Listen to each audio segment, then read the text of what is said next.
Friends, welcome to the neighborhood. This is take two because I got technical difficulties. But my two favorite people with the most difficult last names. Bill, one more time for your last name. Hulsizer. Hulsizer. I don't even believe you, dude. And then Noah Wotherspoon. Thanks for coming on today. It's great to see you, man. Well, today we're digging into some real guitar nerdy stuff.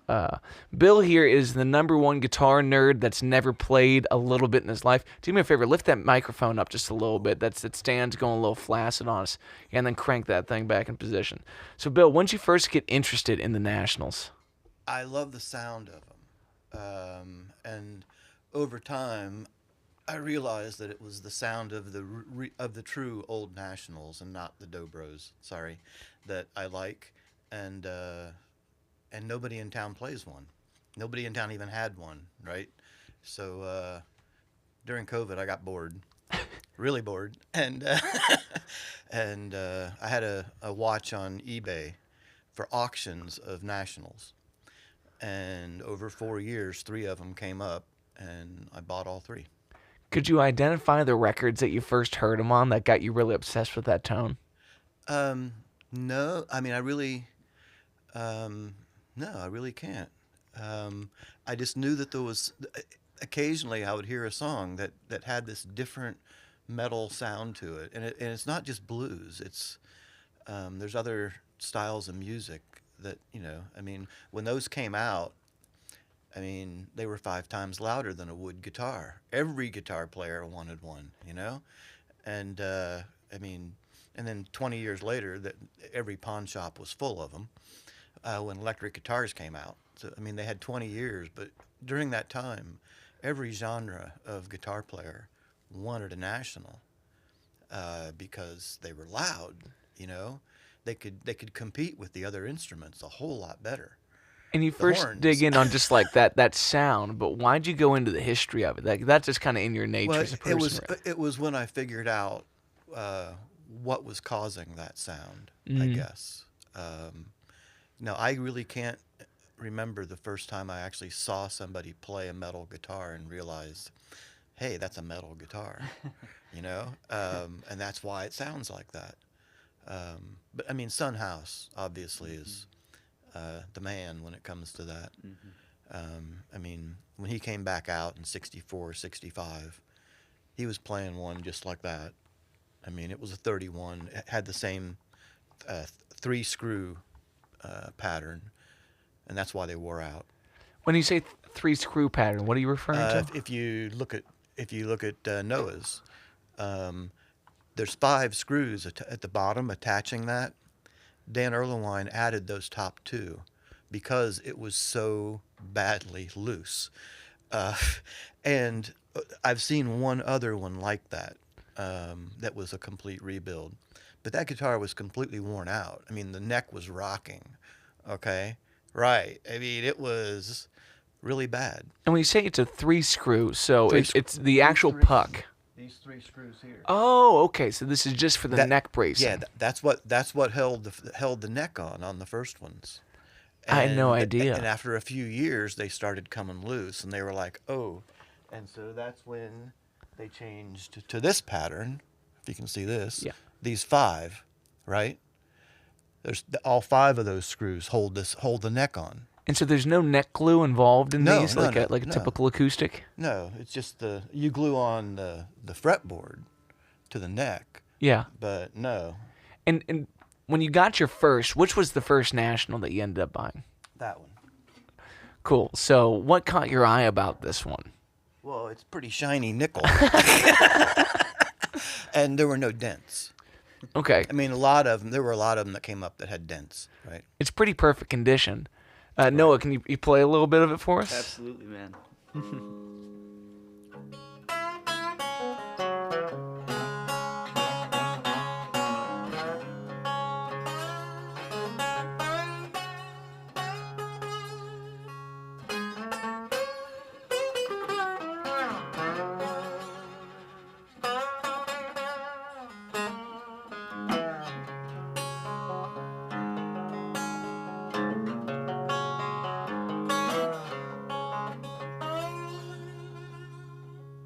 Goddamn, dude, that thing sounds so good. Amazing. So when you got this, what was the first things you needed to do to it?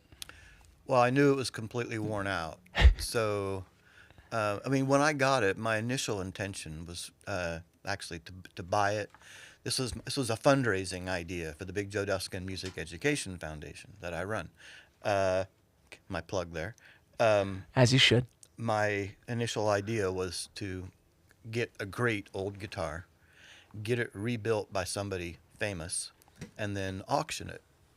So when did you find out about Dan Irwine? And who is Dan? I asked Harold Kennedy who he would have rebuild a guitar. And he said, I have my dad's guitar. There's only two people I would trust with that. Dan Irwine, and there's a repair shop in Nashville. I forget who it was. And Dan lives in Marietta, Ohio. I found out, so I sent him an email with some pictures, and he said, I got to see it. And so I took it over to him, and he hit a few notes on it, and he looked up and said, they made a lot of cheap imitations of these. This is the real thing. I'll be glad to rebuild it. So the neck was twisted and bent forward, and it's cherry. And he said cherry is one of the ones that bends and twists the worst. And that's probably why it was so bad. And he pressure steamed it and then put it in a vise thing to straighten it and put it on a shelf like that for like 2 months. And then he took the brace off and left it on the shelf for another 6 months, and it was still straight. And he said that's why he rebuilt it. And he said, if it wasn't straight, I was just going to give you back your pieces and tell you to go somewhere else. And so by the time this lands in your hands, Noah, had you been playing nationals your whole life to some extent? No, I had never even touched one.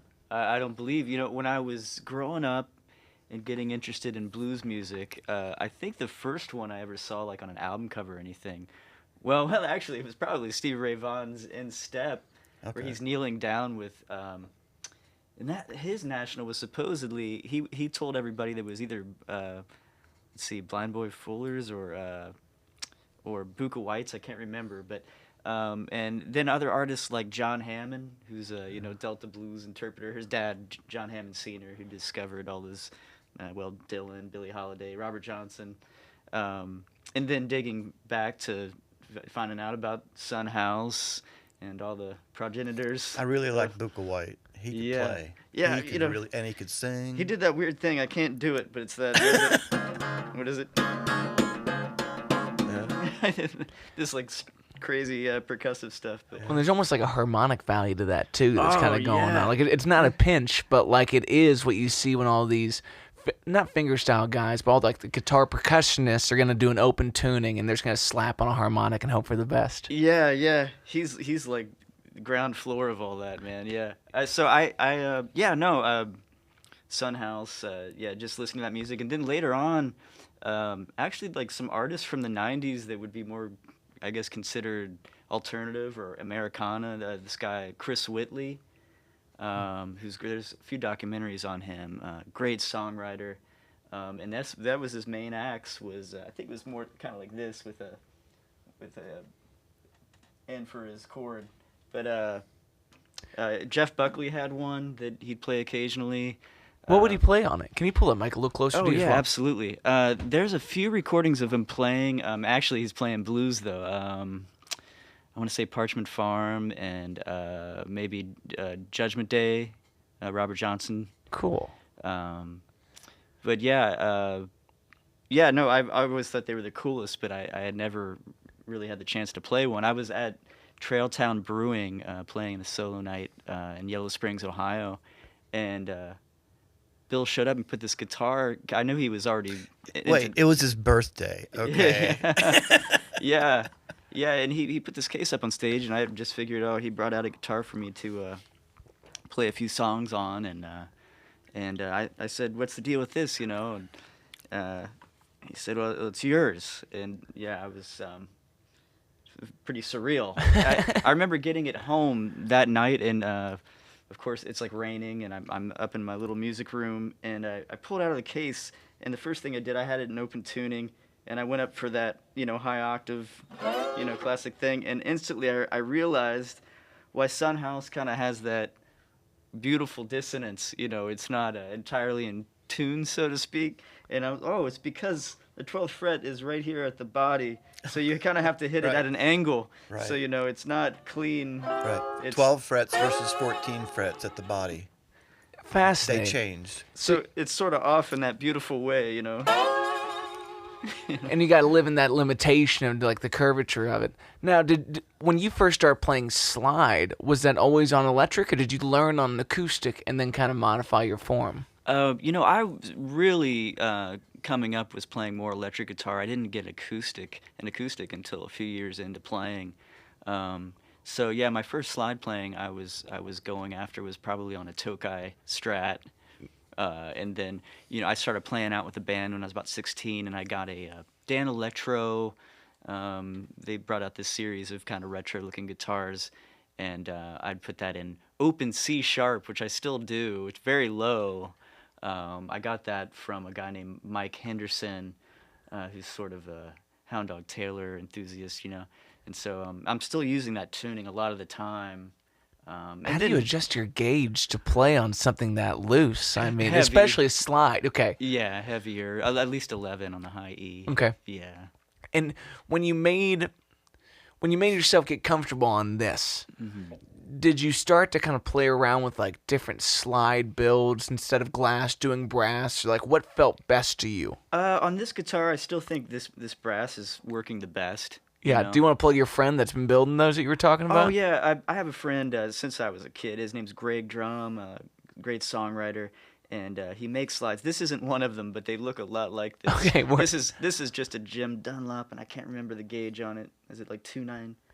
Oh, I didn't bring my readers. 222. Yeah. You're not old enough to need readers yet. Oh, it's happening. Yeah. And have you always played ring finger? I've actually, yeah. A lot of guys use their pinky. I think even Ry Cooder does, because it frees up your other three fingers to, shape chords and things.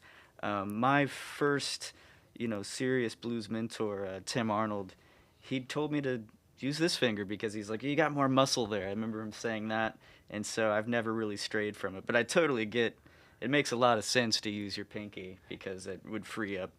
It frees up a lot of shapes. I have awful form and I use my ring on my middle finger, so it's like it's the dumbest part of my hand is now accessible to what I want to do with for extensions. But I want to say Jeff Beck did that. really, That rarely gets talked about, but what a great slide player, and I think he would use his middle finger. I'll have to go digging for some videos on that, man.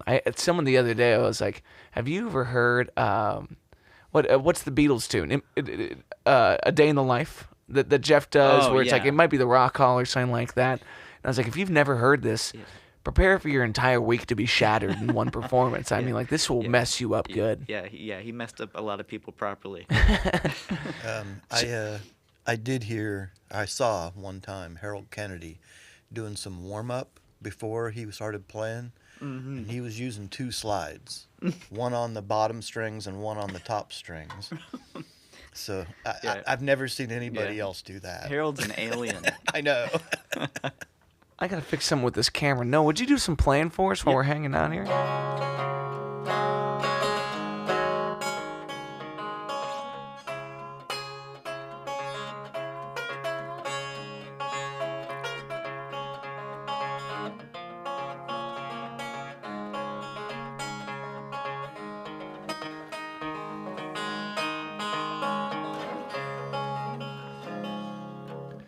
That thing sounds unbelievable. Now, just since we're in the mode, tell me the year and the build of this. Okay. It was really appropriate to give it to him on his birthday, which is January 15th, because this was number 147 of the Duolians, of the whole Duolian line. They started making them in January of 1931. And this was made in the middle of them. They made 300 of them the first month.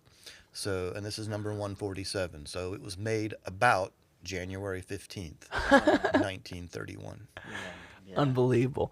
Okay, so now let's compare that to the other one that you brought out, which tell This me is the 1935. Okay. This was most likely there was a big Dobro forced National into bankruptcy. Odds are this is made with parts it's probably made by Dobro with parts from National. Interesting. Do you mind Right. pulling that mic again up for you, Bill? Sure. Sorry, that thing is stubborn. It's funnier when it happens to bandmates. It's not as funny when it happens to you. We need this information. Okay. So give us a little sample, Noah.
I apologize to anybody that's driving right now and just hit a pole. That was nasty, my brother. And the low one end feels on great. this one is so bizarrely punchy. Yeah. It's like I almost Right. have to change everything about the EQ. Right. Yeah. So what in the metal build is so different? I truly believe this is thicker metal. They're both steel. It feels it. Okay, there's a lot of fancy nickel-plated Nationals that have all the fancy etchings in them and all that. Mm-hmm. In order to do those etchings, they had to be made out of brass. They can't do that with steel. It's too hard.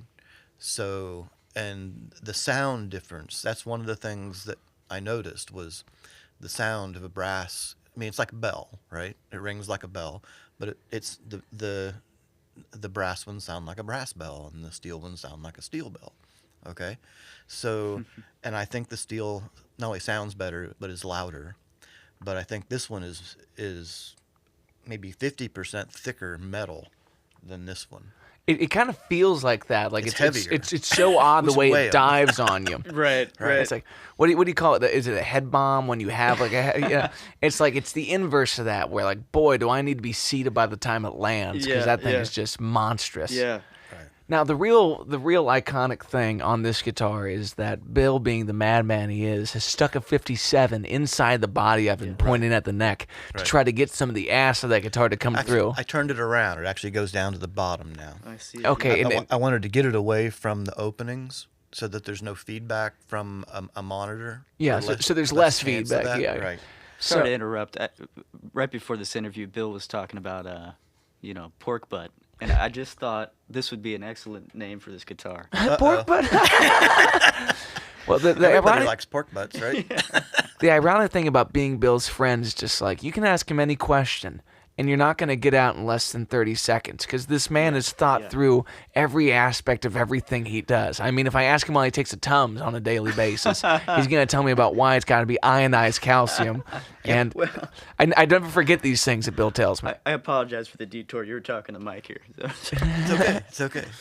But yeah, it's actually duct taped to the frame to the wood frame on the inside, and it's hot wired to the jack, and it worked.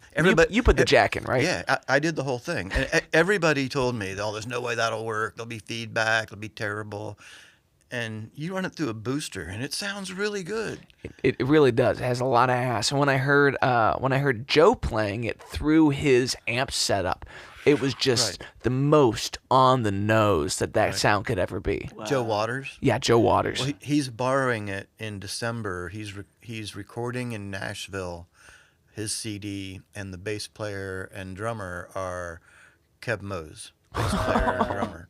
That's- But he's borrowing that to take it to Nashville for the recording. So I might Oh, have cool. to go down and watch. That should be You documented. should say that. No, it should definitely be documented. Yeah. You know, and I think there's a great point to be made there that, you know, Bill, whether you choose to do it for the sake of the community or not, I think it's just this weird joy that you get out of putting nice instruments in people's hands. I am going to be able to hear these friends of mine play these guitars for the rest of my life. Yeah.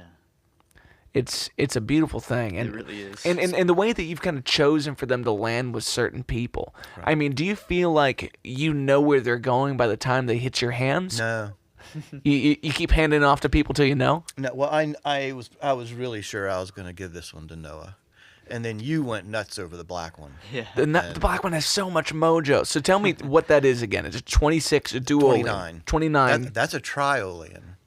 Now, okay, here's the difference. Duolean and triolean are two different brands, right? Well, trioleans came out first. And they were called that basically because the body is made of three pieces of metal. There's the top, there's the bottom, and there's the sides. And they solder them together. You can't weld them. But they solder them together and then finish them down. And that's how they made them. The duolean was cheaper to make, so they could sell it a little bit cheaper. But the duolean is two pieces of metal. The top folds down. They just mallet it. Okay? And and then the bottom is a separate piece of metal. And when they do the hammering to bring that down the I sides, have no idea. well, do you feel like that has additional resonance? I mean, and no one sat in Well, front. it would be a smooth edge on the inside, and the triolean they probably couldn't get in there to finish that edge after soldering it. They could finish it on the outside. So that would, to me, would be the only real difference, I think. Yeah. That seam around the top on the inside. And so that triolean is currently getting worked on to get that Right. neck reset Right. because That's a 29 a triolean. 29 Right. triolean. And it's a matte trioleans- black. And it's the Yeah. coolest Flat thing you've black. ever seen. Right. It's With a unbelievable. walnut neck. It's like a Johnny Cash triolean. Yeah. And she's been living in Montana. Right. That's one of my questions. Like, you know, how much history do you know about each None. of these? Yeah. None at all. So it could have been in Buka Right. White's hands, or you name it. Who knows? Okay, Yeah. so yours, that was found under the bed of an elderly black woman in Detroit who died. My goodness. Her family had never seen it before, I didn't know that. and they wanted nothing to do with it, but they shopped it. They shopped it to like 4 or 5 pawn shops, and the one that I got it from on eBay was who they bought it from. You gotta wonder, did she But- play, or but you know? the frets, Dan did not replace those frets. Those frets had already been the pawn shop got the frets replaced, but they weren't cleaned up on the edges very well. But the guy who does guitars for Kiss put those frets on. Oh, I didn't realize that either. Right. So yeah, and because Dan said I didn't put those frets on. I cleaned them up, but I didn't put those frets on. But he left the frets on when he straightened the neck. Yeah. So, Noah, talk about getting one of these in your hands and kind of comparing that to your playing style on acoustic before, and Yeah. then how this has kind of manipulated your influence in that. You know, really, it feels like a different instrument entirely. I mean, of course, it's the same orientation you have to it, but it just kind of demands a little bit more respect, or it demands a certain approach. But yeah, I started to not too long after I had this guitar, I started blowing the dust off some old blues originals that I had laying around, and Bill also bestowed me with this really cool microphone. It's called an ear trumpet, and the model's called a Teresa, and it kind of looks like something out of the Wright Brothers bicycle shop. That's like the a center bicycle Omni, gear. and it's like it's a Right. floating mic. It looks like it's sitting inside Has a 5 star. springs holding it in. It looks like a Christmas ornament, you know, and it sounds They unbelievable. are Like, amazing. Oh, yeah. I don't know if that was thought. You're so thoughtful, because I'm from Dayton, Ohio, so the bike shop thing made a lot of sense. But I So They're really into bicycles. The ear trumpet guys who Yeah. own the company, they're really into bicycles. Yeah. They're cyclists. Yeah. So, but that was a special thing that cost $50 extra to get the bike gear. Right? That's too and, cool. And it's a real used bike gear. It came off of a bike. Oh wow! Wow. Yeah. So yeah, I set that up and I started recording, and I have about 10 tunes in the can. So I started recording an acoustic blues album that I'll bring out next year, and Any of them that you'd be willing to play right now? yeah, absolutely, yeah. I'll Here. switch you out. This was a good idea. Now, Bill, when you've been taking these out and putting them in people's hands, like, has there been any like surprising moments with what it brought out of the artist, or did it kind of play into what you expected? I was expecting it. I don't think the artists expected it. For instance, Brandon Scott Coleman. I saw him this past weekend. He was over at the distillery over in Newport, New Riff, and he immediately did a couple blues songs, right? Yeah. And he kind of paused, and I went up to him. I said, when those came out, every genre guitar, I mean, classical guitarists, gypsy jazz, Yeah. they really liked them. And he's like, yeah. And he did 2 classical songs and 2 gypsy jazz songs. That's Brandon Coleman. And it was, he's just an incredible player. Bizarrely My God. capable. He's a Right. bad man and a good dude. I mean, Oh, it's yeah. a hard combination. I just signed up for lessons. Dude. Yeah, it's I mean, That's a dangerous room for you to master's be in. degree in jazz guitar from CCM, yeah. Yeah. When the most mind-boggling experience I ever had watching Brandon was him and Carlos at Memorial Hall. I'm Carlos sitting Vargas? I'm sitting in the front yeah. row on the left side, and they don't talk, they don't look up, they just play. Yeah. And it was the most like poetic conversation of music that I've ever heard. And there's all these times where you and I might hear a horn player and feel really moved by that. But there's something about the dialect that you've really worked on in your life. And you spent so much time in front of a guitar, you're like, I didn't know these words were available. I didn't know that's the expression to be had. Yeah. All right, give us some of this new blues. Oh, sure, yeah. This is called The World's Been Hurtin'.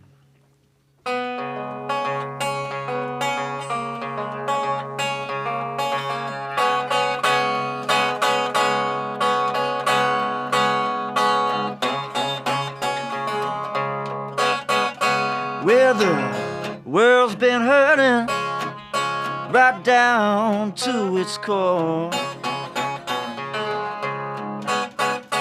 Well, now the world is hurting right down to its core. Some people have everything, they're still wanting more. Well, now, evil and greed been here since the dawn of time. Well, now, evil and greed been here since the dawn of time. Well, now, what's mine is mine, and what's yours is mine in time.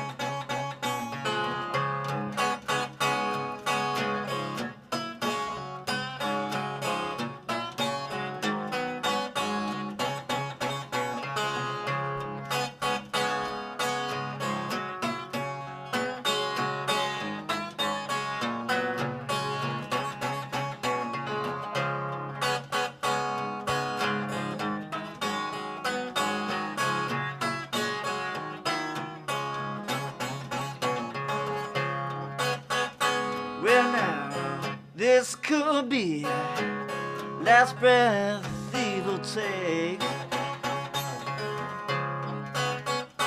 Well, now, this could be last breath evil takes. Well, now, did we learn nothing from our past mistakes? Well, now the world is hurting right down to its core. Well, now the world is hurting right down to its core. Well, I don't think this is what God intended, nor what we're here for.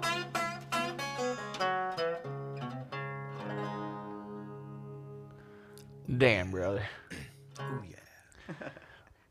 When you go about well, actually, before you started playing on one of these, how good were you at pedaling with your thumb? I started working on that when I moved us back to the Midwest from the East Coast around 2010, and I was really booking gigs at wine stores and any place I could, solo gigs to, feed Make the a cat living. and Make a living. yeah, and live. So I just started working on. I was listening to a lot of Mississippi John Hurt, even some Doc Watson, and guys that did that. And I just love the percussiveness of the thumb pick. Yeah. Just hearing that low E, thump away. So I got into it just to survive. So And you had these open tunings kind of already in your bag. You kind of oriented. Like, I find it to be such a mental contusion to go into some of these places. Yeah. But to watch the way that your independence plays into like these shapes that are so unfamiliar for me as a viewer, yeah. just really like opens up the joy of listening to it. You know. Right on. Yeah, I'm a huge Ry Cooder fan.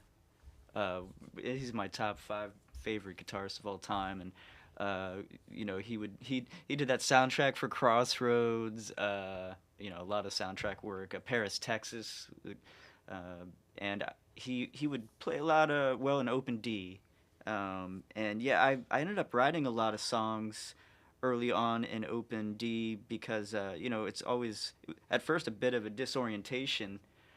So it was just conducive to finding new little sparks to work from. And, Yeah. And how did getting the guitar change the writing style that kind of brought about this blues album? Say again, I'm sorry. Getting this guitar in your hands and starting to write Yeah. in that very specific lane. Like, Yeah. what was it like to start getting those ideas? Did it feel like you as a writer, or is this like almost like a character persona to have the guitar in hand? I think so. Actually, polishing up these tunes, I felt like I sort of carved out a new little personalized voice. A few of these tunes have a similar vibe and feel and approach. I've got another one if you want me to play Please, it. I would Yeah, love yeah. that. Yeah. Yeah. So this is called Overtaken Blues.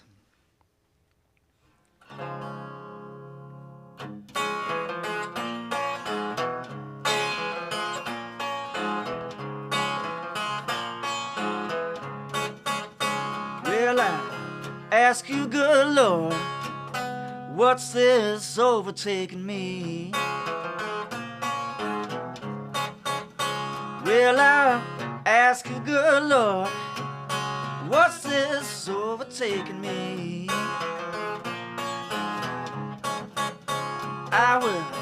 Woke up this morning feeling as bad as I could be.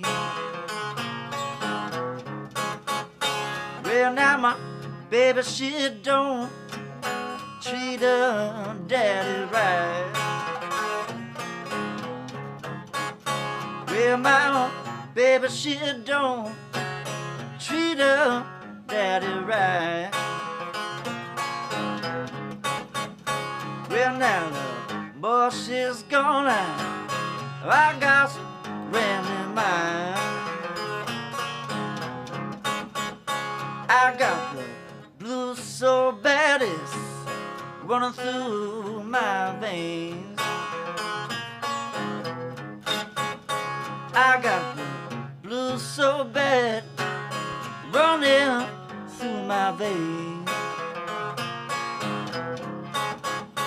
Well, now, laugh or crying, anything to kill the pain. I've been to the top of the mountain, I've been laid up in jail. I've been to the top of the mountain, been laid up in jail.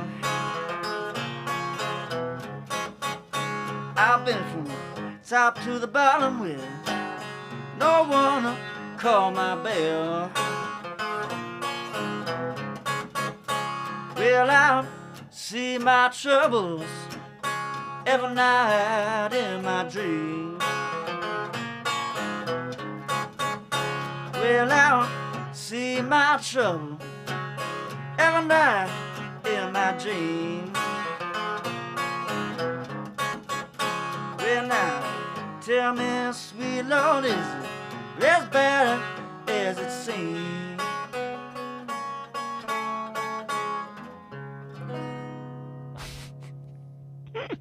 Oh yeah. Put a bow on it with that last chord. It's wild how these guitars, like sometimes you write a riff, you write a line, and you can start to imagine the rest of the accompaniment that can go along with it. And it's like I can't imagine there being room for other things with how percussive the guitar lays and how the way that some of these licks reinforce themselves with just like the interaction of the instrument. Not to be too spacey, but yeah, it just fills the space with like this ethereal quality that it's bringing to the table. I mean, Yeah. And that it- might be a context thing with how a lot of these records did stand alone with just that guitar in the song. But there's also what it's brought out of you. Yeah, man, that's a whole topic within itself. I've had the same John Lee Hooker disc. John Lee Hooker. and there you Rip your go. T-shirt, Bill. Oh, my camera's messed up again. Damn Oh, it. yeah, take your time. Terrible. Well, he wasn't a national guy, but I've had the same CD in my van for 2 months. It's like I can't move on from it, and it's another Detroit subject too. But my favorite stuff of him is when he is alone and there's no accompaniment, and it's just his foot. And wow, driving home late from like a gig in Indiana or something with just him is such an experience, and there's just something to that. An accompanist would just, for me, ruin it.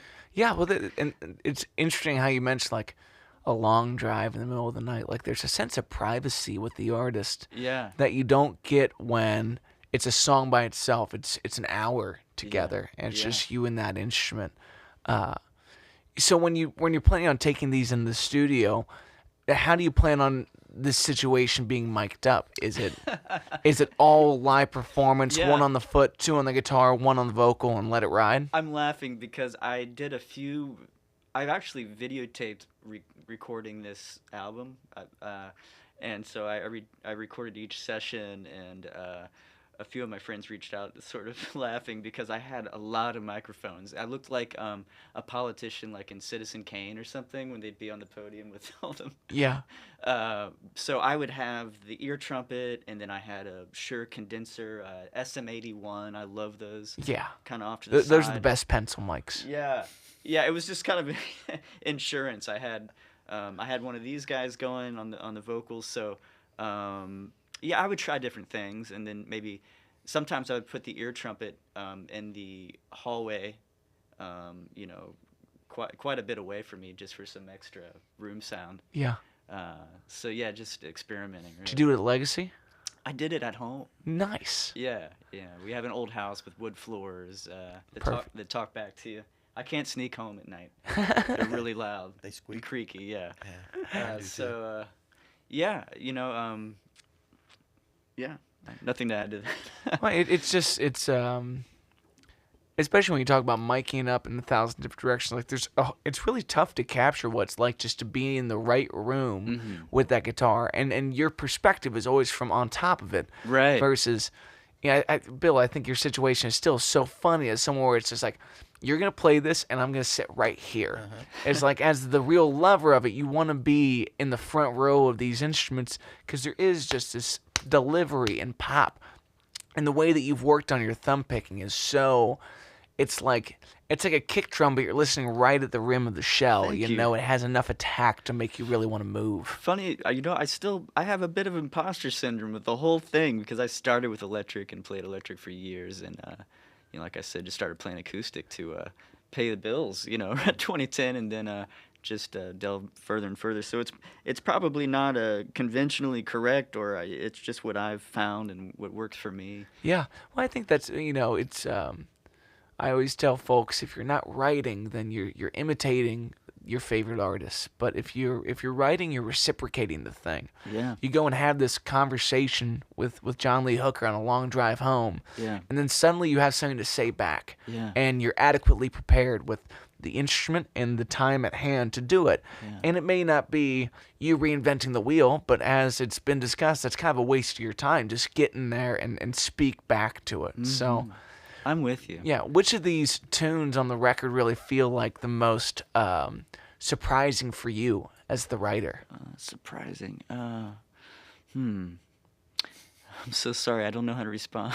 You're fine. Yeah. It's an odd question, but sometimes you write something and you're like, well, that's new. Who are you? Yeah, if anything, I'm just starting to hear something personalized come out of these tunes. I wrote another batch that are sort of outside of this sphere, just slightly. More, I think, pulling from some of those like '90s influences. These guys with steel guitars, Chris Whitley.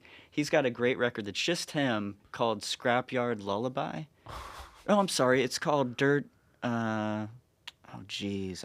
Dirt Songs. Is there an album called Scrapyard Lullaby? That's the first track on it. Because that name slams. That's awesome. I'm sure you've heard of Medeski Martin Wood, the jazz trio. I have not. Chris Wood recorded this record, and Chris died young. But he's this really prolific guy, and so I was listening to a lot of him and Jeff Buckley, and so this other thing started coming out, and so I kind of have a follow up to this initial release that's a little bit more outside of the blues box. So that stuff would probably be the more surprising in a way. Yeah, to see how it goes from being on the nose in the genre to being more like what Bill talked about, where it's like people use this for everything, and you stop using it for what you imagine it's used for, and it's just another tool in the box. Yeah. One thing on the thumb rhythm, I learned about that as Piedmont blues, because that's what they do. Well, it turns out the Piedmont Mountains were settled by Irish people who have been doing thumb rhythm for forever. Mm-hmm. And basically the culture's mixed between Irish and African American people. And that's what brought out Piedmont blues. And what's the instrument that they'd be doing like the thumb pedaling on? Guitar.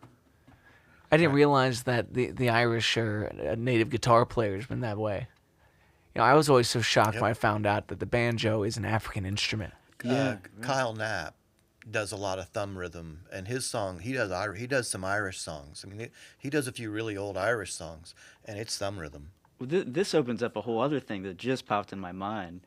When I was in Slovakia playing, this whole subject came up. Was it Bratislava, and some of the progenitors, and I don't know the history of it, but do you know much about the Slovakian history with the dobro? Or well, I mean, the guy who invented them was from there. That's it. Right. Yeah. Right. Yeah. Yeah. So, I just So they're very proud of that. Yeah. They have a festival over Right. there and everything. Right. Yeah. But I don't know anything beyond but that. over there, I mean, they used them for gypsy jazz over there and classical. Oh, okay. It was just here. I mean, the duolian was the cheapest line. It was the loudest. That's what the blues guys got. So this right. all started in Eastern Europe, though, and found its way. Well, it was in Eastern Europe. The guy was from Eastern Europe. Yeah. His company was in Los Angeles. Okay. Yeah, I mean, they opened in Los Angeles in 27. Wow. Now, if I can be a little self-indulgent here, I had a tune that I wrote in D that I just feel like I would love to hear you play on a little bit, if you don't mind. I would love to, brother. Let's do it. Hold on, let me get this fired up. What do I do? Okay, I see what's going on. It's fun. Thank you, guys. Absolutely. Bill, thank you for being such an influential member of our music community without ever caring to play a note in his life. I mean, you can't beg for that kind of listener in your life. But you go above and beyond, brother, from all the Big Joe Dusken work that you've done. Yeah, I'm so thankful. He did a few school shows for us with Philip Paul, the great King Record session drummer. Gary Winters sat in one. Yeah. I mean, it was Yeah. Mark Fields. Mark Fields toured with Ray Charles for like 3 years. He's been trombone professor at CCM for, I don't know, 40 years now, and he's in his 70s, but he sat in on this Yeah. thing playing trombone, and it was like 8 or 9 of you. There's a video on YouTube. I know You've that. done beautiful work bringing people together, and all your work with the plaques around town, the historical markers. Yeah. And also just the ways of making it not only relevant to the kids, but exciting to the kids. And the unconventional ways that you kind of need to show that's- children that music can open up doors in your life, whether it's playing or just having different experiences. I remember you just telling me about, like, we're going to bus them to Kings Island, and now all the kids want to be in the band. Right. And if that's the carrot you need to put in Right. front of someone to further the dimensions of their life in this pursuit. Because at that age, it's like, it kind of sucks to play the French horn because you sound shitty for the first decade of your life. Right. But we Right. need it for the Been there. symphonic band, so let's Been make there. these kids play. Yeah, yeah. I played cornet. And That's finally, atrocious. No, I was finally getting pretty good in 9th grade. I played a 9th grade night. I played lead on Chicago 25 or 6 to 4. Okay, and I knew that song and I nailed that song. And a week later, I got hit in the mouth with the basketball while I had braces. There was no more horn after that. It's over. It is absolutely over. Well, I had, this is unrelated to most of our topic of today, but I was having a conversation with a friend of mine about how love is one of these elements of our lives that it demands more of you than it gives a lot of the time. If you're doing it right, love is a liability to put someone else first. And there's a way that music demands that of you as a player and as a participant. If you're really doing your part in this thing, you will get up in the middle of the night. You will drive the late shows. You will make time as a listener for the moments that really value where you're at in your life. So That's so beautifully said. let me make sure I got all this. Roll this back just a touch.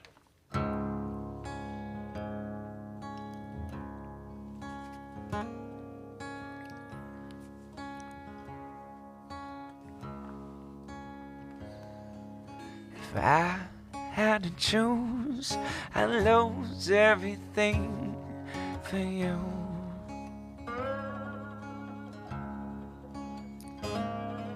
If I had to choose, I'd leave it all behind, old and new.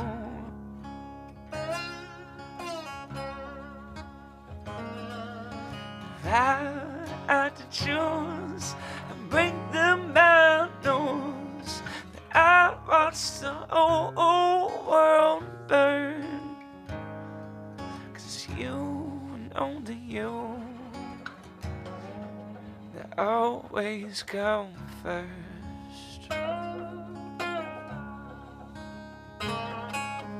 If I had to choose, I'd pack up my bags and move.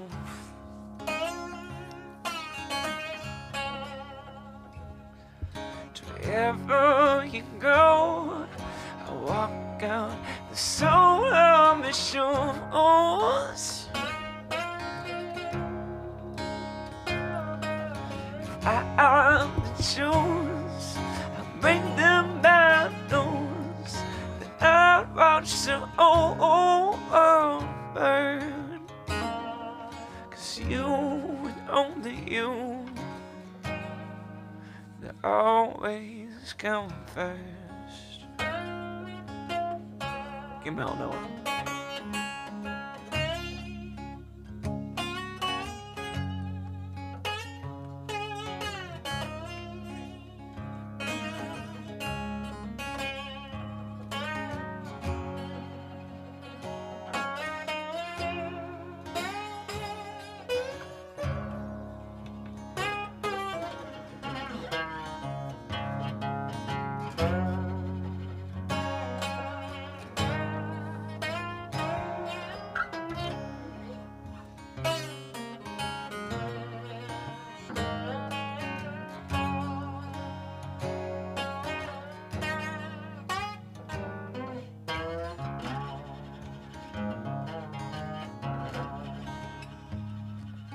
If I had to choose, I walk through the door with you.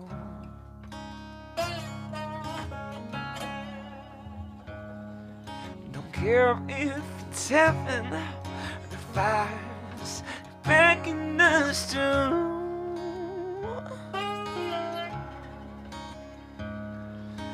I had to choose, be clear to the moon. Regardless of season, spring or the fall, you have my hand, I'll have your back.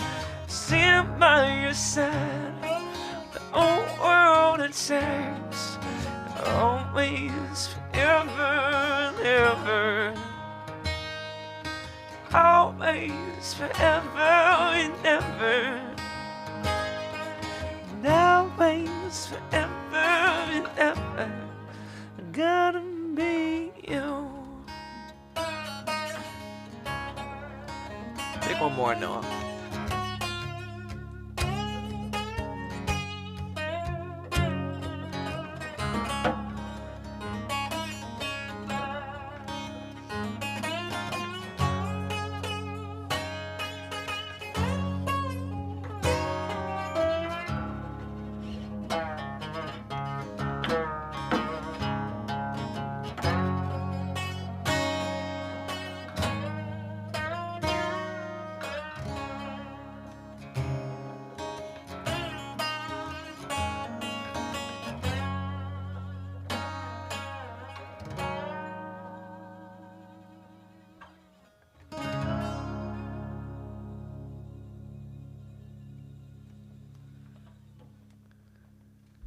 Noah on first listen every time with pure greatness. That's a beautiful song. Wasn't that fun? Dude, that's the kind of shit that makes a lifetime easier.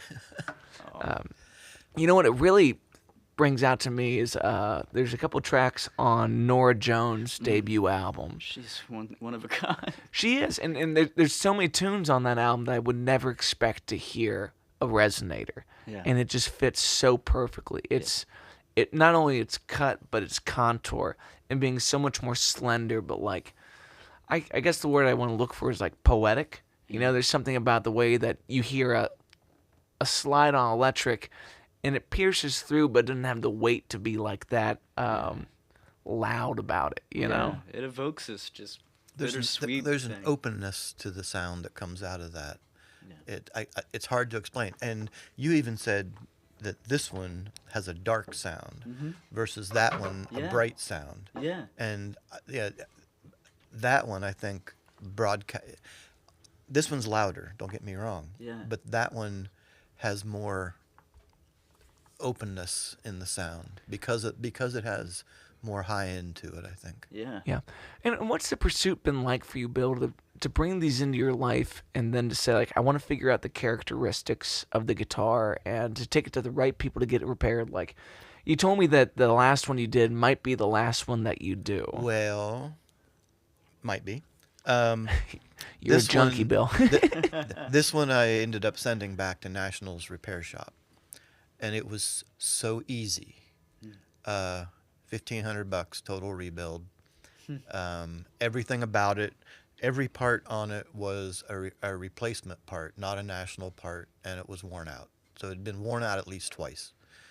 And they said everything needs to be replaced, and if you're going to do that, the fretboard needs to be replaced too. So they milled the neck, new fretboard, new everything.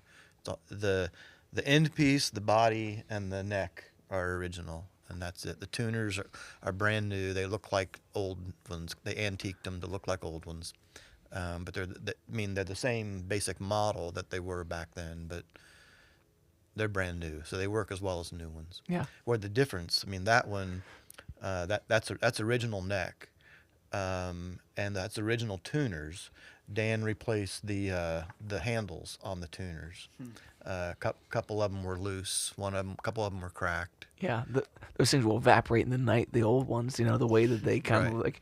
It's same with binding of that era. It's just like it's gonna shrink at some point, and then one day she's gonna go. Yeah, well, but that one's more original than this. But yeah, And I think mine's probably the least original in total, but most original to an old ass time, Well, where it's like it's got one of those bent tuners, and she still works. She Yeah. still goes. Do you Right. know much of the history on yours? no, we don't know anything. Oh, yeah. Came from Billings, Montana. Montana. Yeah.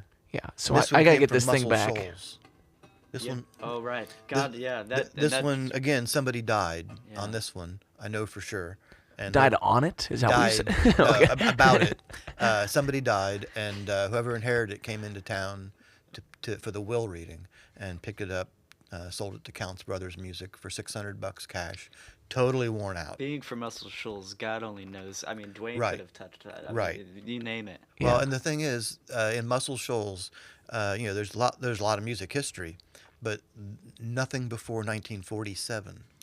The Blue Seal Pals were a band that played from there on a radio station there that was sponsored by Blue Seal Flour. And so they became known as the Blue Seal Pals. And in 1947, they got invited to play on the Grand Ole Opry.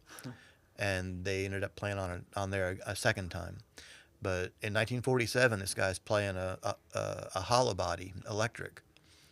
So it had to have been custom made by somebody. Yeah. And but that's the first music they know of, and this was probably worn out by 1947.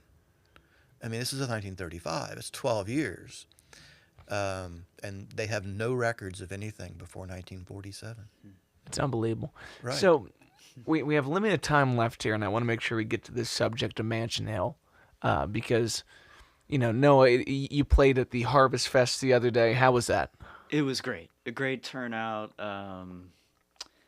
I've been going to Mansion Hill since I was probably 12 or 13 years old. My big brother or my dad, or we'd ride down like a family, like the Griswolds or something. I was there then. Yeah. Steve Priestley. Oh, yeah. Of so many lifelong friendships were born in that room. I remember meeting Jerry Hedge and, Brian Ayler later, who's played drums in the band for over 10 years now. It's just so many memories. I still stand by. I think it's one of the best sounding rooms. It has no reason to sound as good as it does. It kind of drives me nuts. Like, Yeah. I walk in there, like, they use the house PA. I look around, I'm like, where is it? What is this? You Yeah. know? And you're right in front of the bathrooms, but, like, there's something so special about it being a blues club. Yeah. To There's be not many solely blues clubs in the Midwest or really in the country. So Right. it's such a important establishment. I mean, on so many levels. Yeah. And it's similar to Stevie Ray's. Yeah. In Louisville, or what's in Indy. Noodle, the slippery noodle. Yeah. Right. It's Cincinnati's version of that. And I think as time goes on and you try to preserve the memory there, it's like, you talk about what makes a venue great, and I think a lot of that is a patronage that understands what the artists show up for and what the staff shows up for. It's like, this isn't just a music venue. It has incredible history. Like, so there's a Big Joe Dusken placard out front. What does that dictate? Okay. There's three there. H. Bomb Ferguson used to play there, and the old owner was a big fan of his, and he owned the house next door. So I asked if I could install this, in front of that house, and he's like, sure. And I had two other ones at the old quarries. It was Mad Frog up at McMillan and Vine, and they tore it down. And so I went up. The owner called me at like 11 o'clock at night on a Wednesday night and said, we're closing. Tomorrow's the last night. You need to get your plaques while they're still there. So I went up there the next morning, and as I'm taking them down, two kids walk by, and one kid says, I was going to grab those. So Brian Connor over at Mansion Hill, he was very happy to have them put up there. So Yeah. they're there. So all three of them are there. But it's H. Bomb Ferguson, Albert Washington, and Big Ed Thompson. Big Ed Thompson was the ultimate studio guitar player. And he and his brother, when they first saw, I think it was 1957, the Flying V came out, and there's another Gibson that came out. And they ordered immediately, right? And Was it an Explorer? I think. might be, yeah. And ended up, Big Ed got one of the first 19 that were made in that year or something like that. They came out toward the end of the year. and his brother got the flying V. He's left-handed, so it was one of the first flying Vs, and it was a left-handed one. So anyway, long story short, Big Ed's guitar sold for $1 million. It's in the Gibson Vault down in Nashville on display, and they call it Big Ed. Right on. And it's totally, I mean, the face of it is totally worn out. He played the living crap out of that. Wait, and on McMillan, was that one of his resident clubs, or what? Well, Corey's was there before Mad Frog, and Corey's was where Albert and Big Ed both played. H-Bomb played there. That was the blues club, and Corey's closed. Yeah, so Corey's closed. Is the Greenwich still open? Yes, it is. And the Greenwich, I don't really know much of the history of the Greenwich. They had some major jazz stuff there in the day, when people were willing to pay a high price for a small show. Yeah, and now you see Vivace kind of suffering to bring that back to that part of town. I think. Well, they are actually. They have national touring people who come in there on weekends. It's expensive. No, it's certainly the right room for it in the way that they built it out, where you can be sold out at how many seats? 40 seats. It's not often you can see a great player in a small room, and I would much rather do that than go to a blues festival or a jazz festival. I know that. Yeah. I've been to more than my share of blues festivals and jazz festivals. Yeah, I hope the Hill makes it because it would be almost sacrilegious, I think, if it turned into like a sports bar with plasma that would be bad. TVs or I don't know, a Panera. Well, and I saw someone post about the history of that building alone, but there's only one resident in there right now, and it's a piece of our history that it'd be a shame to lose. So, what do you both think is the main thing that's lacking besides patronage? Is it the fact that it's just hard to run a music venue at this point? Do you feel like the scene there has changed over the years? It's pretty small, for one thing. They can't get enough people in there. When it's crowded, it's really crowded. The only thing I could think of is knocking down that one wall. I know, and yeah. That shuts off the second part of the... Well, see, I mean, for the building itself, if money wasn't a problem, you could open up the whole second floor as a venue. And have you been up there? Oh yeah. Yeah. I've been in the basement too. The basement should be a recording studio. Stone walls down there. Now you're really onto something. Right, stone walls with the wood rafters. Yeah. Sound just absorbs. The upstairs used to be like a railroad motel. Like railroad. Yeah. Oh, it used to be an inn. Okay. Yeah. It's pretty wild up there. It's the wallpapers, layers of Victorian era wallpaper peeling off. Here's one of my best Mansion Hill stories. There was a really nice guy who recorded the second of Big Joe Dusken's birthday parties. He did that recording, and it wasn't long after that he was at Mansion Hill, sitting in one of the tables, watching Blue Lou and the Accusations. He's right against the wall. Yes. And he leaned over against the wall and closed his eyes. And everybody thought he fell asleep. And at the break, Kim, the bartender, went over and shook him. He died. They had to call a squad and all. I got there like 15 minutes after the squad left, right? But Matt Sturgeon, nicest guy I ever want to meet. But I mean, if you're gonna die, okay? Blue Lou and the Accusations. He was there listening. He was in his favorite club, listening to his favorite band, and That's the blues, man. That's crazy. Yeah. But he just never heard that story. Yeah, Matt Sturgeon. I just figured. I finally realized what his name was. I remembered it recently. Wow. Yeah, they do ghost tours out of there now too. No way. They meet there and they start there and they walk around the neighborhood. Yeah, the upstairs has to be haunted. Well, Newport has that long history of the mob, so I'm assuming some things happened around the neighborhood. Yeah, well, those walls can and talk. that place was a kind of a speakeasy during Prohibition that he found out. Well, my favorite in that neighborhood is Pompilio's. If you're gonna go to Pompilio's, you should probably end. You should probably end your night over at Mansion Hill at that point. Well, they still have liquor license number 1, because they got their license and then they stopped and they wouldn't give out any more licenses in the state of Kentucky for over 6 months. At Pompilio's? Yeah, And Ohio hadn't legalized yet. So the only place in Indiana, Ohio, or Kentucky you could get alcohol was Pompilios. Wow. For like 6 months. That's unbelievable. That's and incredible. the mob ran it. I mean, it was a mob thing. That's you know? As it should. If you're gonna have what's the game in the back?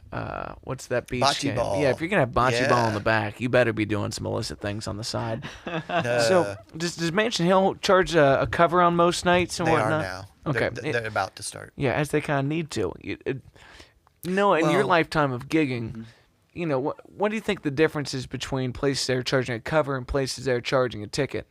You know, does it really change the game much to have it free versus walk in and get it? I guess if I had my choice, I would just, it would just be a door charge. Yeah. You know, You'll find out when it's full. Yeah. That's just my. But what he was doing, really, when there was a band, he was charging $2 more per drink. If people have 3 drinks, they're going to be giving you $6 instead of $5 at the door. I think it's safe to So- say that you should upcharge when you're gonna have the folks in there that Right. are willing to spend the money. Right, You know, right, I don't right. think you should have like Ticketmaster's deal. Like if you came to the website 3 times and we charge you more, it's like that's starting to get ridiculous. But Yeah. you do it to find ways to make the venues not only profitable but prosperous enough to start bringing in the artists that they want to bring in. You know, when I see a guy like Stacy Mitchell come in there, it's like Stacy doesn't need to be in town playing his ass off, but he is. Yeah. Right. You know, so Right. high hopes that they make it, but to all our venues, that the Greenwich gets to be revitalized, that a Radio Artifact continues to make it. There's another club right next to Greenwich now, King Penguin, and they have had occasional music in there. King Penguin. Great King name. Penguin. Yeah, that is a killing name. I don't know. I walked by. I was like, "Oh, that's where that place is." They've been doing some jazz stuff there. Well, and you wonder if in time there could be more arts grants and things like that to keep it going. I don't think the local government should need to prop it up. There should not be a lot of grants available these days. Yeah, Unfortunately. exactly. Things have gone in a direction that's like the public funding of that. But there's additional ways to monetize it. And, you know, one of the things that bums me out is I, as an artist that's represented at my PRO is ASCAP. I don't know who you're with. ASCAP, yeah. You know, I'll send my bill at the end of the year. But I'd rather ask the venue for a fair share and just bill one person than you bill them two. Right. And a lot of these places can't do the music because their license renewal comes back and it's going to be a couple of grand on top of all the things we see Mansion Hill now going through, where it's Yeah, I think insurance and I'm your pretty liquor sure license. Mansion Hill does pay all that, and yeah. Oh, they wouldn't be here if they don't. You know, they Oh, will. there they have will been get a lot, you. there have been a lot of venues that have just they get that letter and they just toss it in the Well, trash. one thing I got to say about Mansion Hill since Brian took over is that the kitchen really they stepped it up to another level, Yeah. and they make these mansion melts, these patty melts. Yeah. And so that's the reason I get to that gig, you know, a couple hours early. And when I came to the gig before I knew about the closing, the chef wasn't there, and I had waited all day. I didn't eat anything. I was really excited about the patty melt. You starved yourself for it. Oops. Brian called me outside, and he said, "Well, you're not going to get your mansion melt tonight. You know, this is what's going on." So, you know, I hope that all comes back. Noah almost stormed out. He said, I can't stand behind a cause on an empty stomach. The patty melt blues, man. No green M&Ms or whatever color M&Ms, Yeah. right? Well, gentlemen, as we wrap this up, I really appreciate you both coming out. And Bill, thank you for all the kindness you've bestowed on the many musicians, Thank you. especially in the form of gorgeous guitars that none of us could ever scour the internet for, and in such condition that they play so well. Right. And thank you, Matt, for all you do. I'm such a fan. Brother, I adore your work, And and however it can be helpful. The myriad of awesome things you do, I love it. So thank you. Bill, anything you want to promote on the way out? You want to say anything about Big Joe Dusken? Our annual fundraiser is the Cincy Beer Fest, and we're at Convention Center on February 7th. They're reopening the Convention Center finally, and it's supposed to be a really big thing. The boat show's back, the home show's back. We're doing it the same day as the golf show, so that should be interesting. We can fight over turf at a different point, but yeah, I think beer wins over golf. Yeah, You well, can't have one without the other. But and the I think golf we can- people have money, see, and so they can come to the beer fest. They can do golf stuff and come to beer fest. I think we'll be shooting dice outside a golf fest and then bringing them on over. We'll see how that goes. We'll get the cash if we need to. Yeah. Noah, anything you want to promote? Hey, all my dates are on my website, noahwotherspoon.com, and I guess just the acoustic album out next year, Hellhounds and Angels. Cool. So yeah, thank Beautiful you. work. And friends, if you've never been, go check out the Mansion Hill Tavern. What night is the open jam? It's still Sunday nights. Sunday nights. Institutions like that, especially for the players to get together, is such an important thing. So There are two places that I go to all the time. Well, three, sort of. But Mansion Hill Tavern, blues, for sure. Schwartz Point, actually, for jazz, is my favorite jazz club. And Japs does an incredible thing on Fridays from 5:30 to 9 with Burning Caravan. They've been there for 12 years, 13 years. So that's but fantastic. Those are my three go-to places. More than ever, we need these places for that sense of community and people coming together and the warmth of it all. Yeah, I think keeping that at the forefront of your mind too, that the open mics and the open jams are your opportunity to actually interact rather than just go see a show, to be a part of a show, whether it's Sundays over there or to do Tuesdays at Motor, Wednesdays at Southgate House, or go check out what's going on at Radio Artifact. Obviously, I promoted that stuff enough. So Mondays at the Lounge in Northside. oh my gosh, The Justin jazz thing Dawson. that goes Oh, on there. It's the average person there is under age 30, and it's packed. I don't understand. I'm just enjoying it. It's great. the level of musicianship there is unbelievable. Oh, well, Steve Schmidt on piano. Oh, good Lord. So I mean, it starts with that, Yeah. and then Say no more. yeah. I mean, Mike Wade on trumpet. Gross. Mike Right. Wade's just such a nasty dude. And Such a Justin. beautiful human being and such a nasty player. Yeah. That's great. Yep. Friends, thanks for making the time today. Thank you, Until man. next time, peace, players.